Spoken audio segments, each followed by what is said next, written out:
What's up, guys? Carolina Panthers finished their draft, and this is the most excited I've been for Carolina Panther football in about 5 years, and it feels like it's one of our most complete coaching staffs and rosters we've had in our history. And I know nothing's happened yet, but on paper it looks elite and amazing on so many different levels. And we have so many different type of guys, all shapes and sizes, and bring so much different skill sets to the table.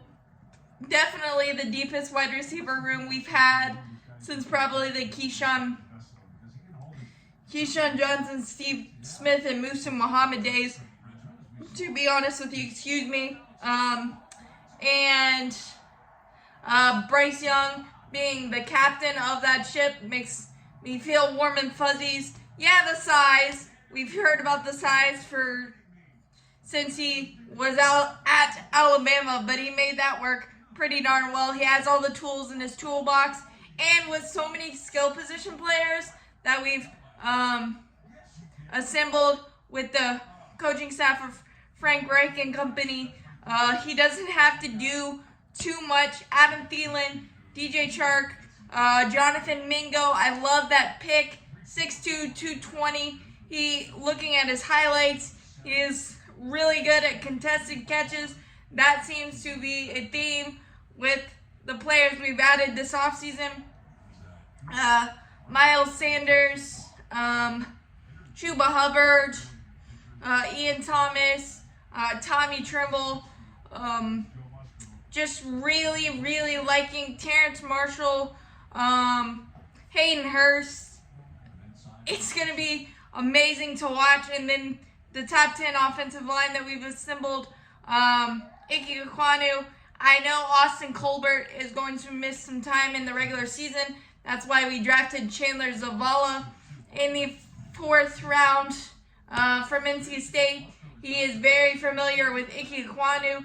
They were teammates, and I think my favorite stat is he didn't give up a quarterback sack in like over 680 snaps or something, which is phenomenal and insane to think about, but awesome. I know the DJ Johnson pick, linebacker out of Oregon, everybody is super skeptical of that because we traded up to 80 from 93 to get him, and I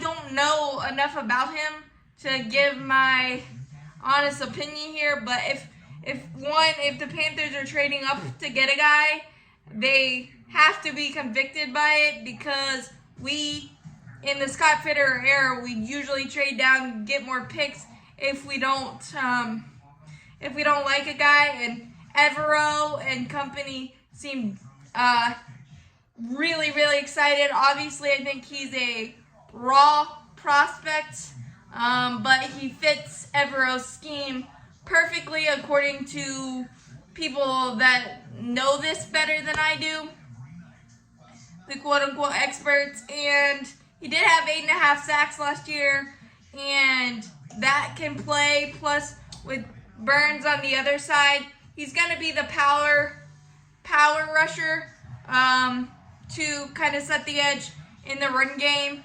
And we're going to need that with the running games that are assembled in the NFC South, especially with the Falcons' addition of Bijan Robinson and Tyler Algier. That's a dynamic backfield, so we're going to really have to have some hog mollies in the middle there. I think Frankie Luvu is going to be big there, and Jeremy Chin clogging up the middle is going to be huge. But DJ Johnson,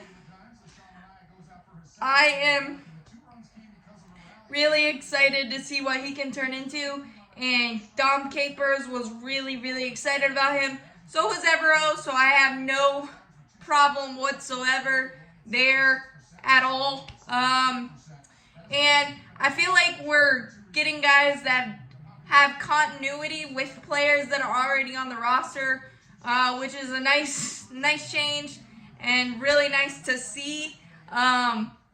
It's so awesome to see the roster and how it's built out in branches, and how we've been able to do it. I think we may go free agency or XFL. I think Scott Fitter mentioned that for some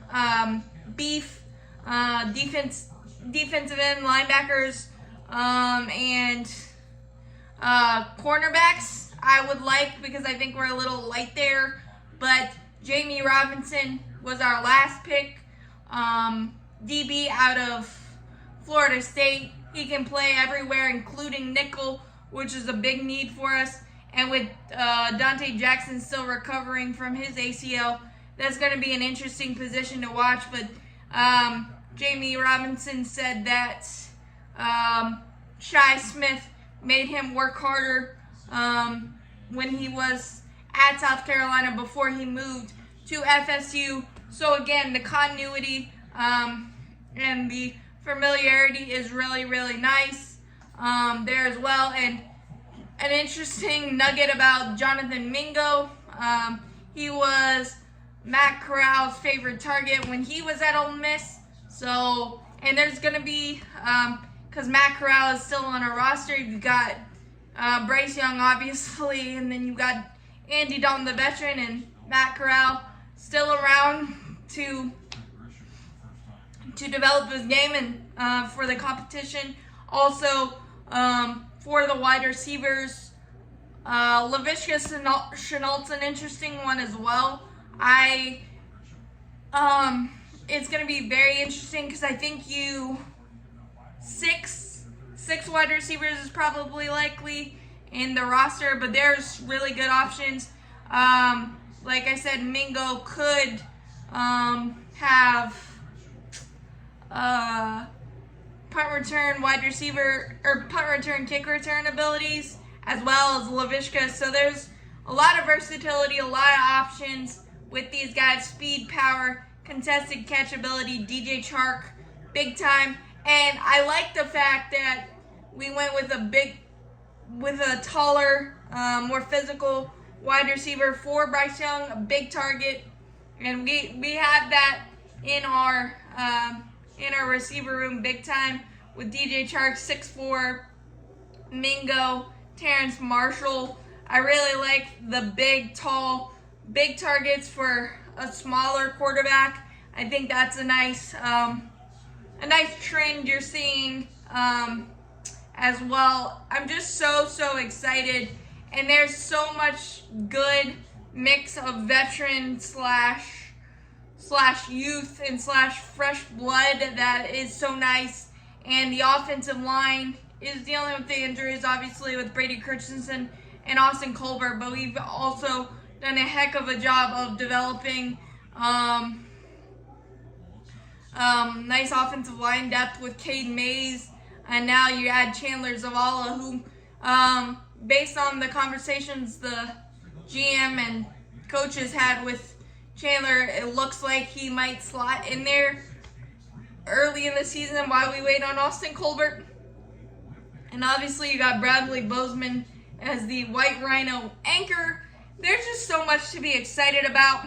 Obviously, the back end is a little sketchy because we're unlikely to pick up the fifth-year option of CJ Anderson. So it'll be interesting how we address that, given Dante Jackson's still recovering. But I'm really excited with everything we've done this offseason. Von Bell definitely helps the back end. Xavier Woods as well. So it's going to be super fun, and it already is with the additions of the draft. And I like the fact that the Panthers are very powerful in their picks. They're not waffling, and I love that. The sound bites have been amazing from all of the draft picks and all the coaches, and how excited they are and how they fit into the Carolina Panther keep pounding mentality, but finally being excited for Carolina Panther football in a long time. Super excited. Welcome to the QC, guys. Can't wait to watch it ball out, and can't wait to start taking over the NFC South again and making big time pushes in the playoffs. It just feels really good to finally have that light at the end of the tunnel. As always, keep pounding. Go Panthers. Hit that subscribe button. Hit that like button. Helps out a lot. Thanks, guys.